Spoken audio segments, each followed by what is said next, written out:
रस माधुरी, वो भी क्रंची। चौंक गए ना? ना कभी सुना ना कभी देखा। फर्स्ट टाइम इन माँ बेटी किचन। स्वाद भी, सेहत भी, सच्चाई भी। नमस्ते, मैं हूँ चेतना और स्वागत है आपका माँ बेटी किचन में। सबसे पहले आधा लीटर दूध को गर्म होने रख देंगे। उसमें आधा कप चीनी, 1 टेबलस्पून मलाई और 1 कप खोया मिलाएंगे। मलाई घर की हो तो बहुत अच्छा। उसे अच्छी तरह से हम चला लेंगे। मलाई और खोया टोटली ऑप्शनल है, आप चाहें तो इसे स्किप भी कर सकते हैं, पर डालेंगे तो रबड़ी का स्वाद इनहेंस हो जाएगा। ये पक रहा है, तब तक हम दूसरी तैयारी करते हैं। एक कटोरी में 1 टेबलस्पून वेनिला कॉर्नफ्लोर डालेंगे और 2 टेबलस्पून जितना पानी डालकर अच्छी तरह से मिक्स करेंगे और रबड़ी में धीरे धीरे मिलाते जाएंगे। कॉर्नफ्लोर ऐड करते वक्त खास याद रखिए कि इसे कांस्टेंट चलाना है। उसके बाद इसमें 8-10 इलायची पीसकर फ्लेवर ऐड करेंगे। आप केसर या पिस्ता फ्लेवर भी डाल सकते हैं। बस केसर को थोड़ी देर भिगो दें, बाद में डालें और पिस्ता का बारीक पाउडर बनाकर ऐड करें। ठीक है।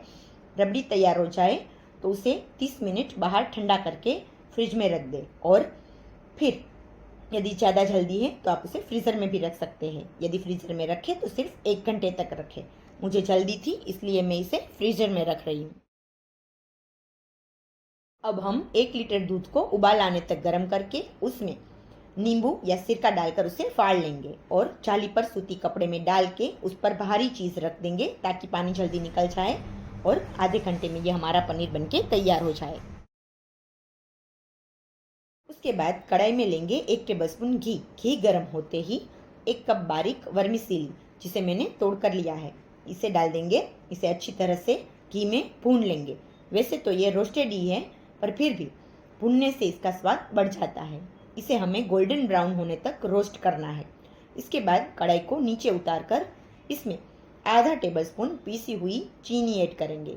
अच्छी तरह से इसे मिक्स करेंगे और मिश्रण को ठंडा होने के लिए रख देंगे। इस मिश्रण को हमें सिर्फ रूम टेम्परेचर पर ही ठंडा करना है, इसे अभी फ्रिज में नहीं रखना है।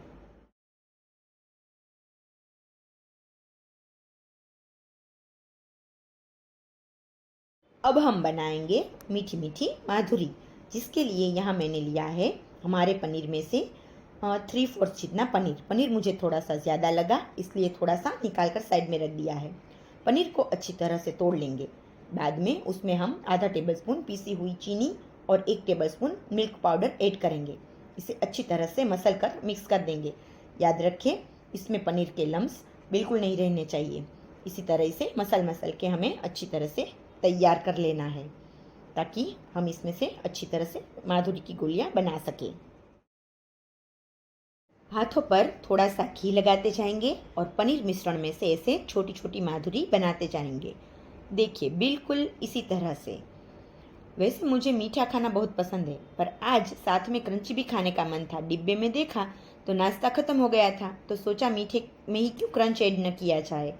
बस यही सोचकर बना दी ये रेसिपी। चलिए आगे बढ़ते हैं दूसरे स्टेप पर। अब हम लेंगे हमारी रोस्टेड वर्मिसेली और इन माधुरी की गोलियों पर इसे लगाएंगे। उसे हमें हल्के हल्के हाथों से ही लगाना है। देखिए कितनी सुंदर दिख रही है ना। यदि आपको ये रेसिपी पसंद आती है तो इसे लाइक करके कमेंट ज़रूर करा करें, क्योंकि आपके कमेंट से हमें नए वीडियो बनाने का मोटिवेशन मिलता है। देखिए इसी तरह से हमें आधी गोलियों पर ऐसे वर्मिसेली लगा लेनी है और तैयार कर लेना है। देखिए दोनों तरह की गोल गोल छोटी छोटी माधुरीस बनकर तैयार है। अब मैं फ्रीज़र में से रबड़ी निकाल रही हूँ। देखिए रबड़ी एकदम गाढ़ी हो गई है, बिल्कुल इसी तरह की हमें चाहिए। मैं इसे 2 तरह से सर्व करना सिखाऊंगी। सबसे पहले डिश के साथ सर्व करेंगे तो कटोरी लेंगे और कटोरी में रबड़ी डालेंगे। उसके अंदर हम थोड़ी सी प्लेन माधुरी ऐड करेंगे और उसके ऊपर हम क्रंची माधुरी ऐड करेंगे। ऊपर से ज़्यादा क्रंच देने के लिए रोस्टेड वर्मिसेली से गार्निश करेंगे। मेथी पराठे, रोटी, सादे पराठे, पूरी सबके साथ इसे सर्व कर सकते हैं। यहाँ मैं मेथी पराठे के साथ सर्व कर रही हूँ और साथ में आम कुच्चा अचार भी, जिसकी रेसिपी मैं शेयर कर चुकी हूँ और डी बॉक्स में लिंक भी दे रही हूँ। सर्व करेंगे पुडिंग स्टाइल में। तो पुडिंग के लिए यहाँ पर मैंने लिया है 1 कांच का ग्लास। उसमें डालेंगे 2 टोस्ट के टुकड़े। यहाँ पर मैंने मीठे टोस्ट ही लिए हैं। उस पर जाएगी हमारी वेनिला और इलायची फ्लेवर वाली रबड़ी, उस पर माधुरी की गोलियाँ, और उसके ऊपर हम डालेंगे रोस्टेड वर्मिसेली और बच्चों की फेवरेट चॉकलेट। चॉकलेट बिल्कुल ऑप्शनल है, आप चाहें तो इसे स्किप भी कर सकते हैं। तो तैयार है हमारा क्रंची पुडिंग। इसे बच्चे ऐसे भी खाते हैं। क्रंची रबड़ी से बड़े भी खुश और चॉकलेट क्रंची पुडिंग से बच्चे भी खुश, है ना। यदि रेसिपी अच्छी लगे तो इसे बनाकर ज़रूर देखना और दोस्तों को शेयर भी ज़रूर करना। तो मिलते हैं एक ऐसी ही नई रेसिपी के साथ। तब तक के लिए याद रखें, माँ बेटी किचन, स्वाद भी, सेहत भी, सच्चाई भी। और हाँ, हमारा चैनल यूट्यूब के साथ साथ फेसबुक पर भी उपलब्ध है, तो वहाँ पर भी आप देख सकते हैं। बाय।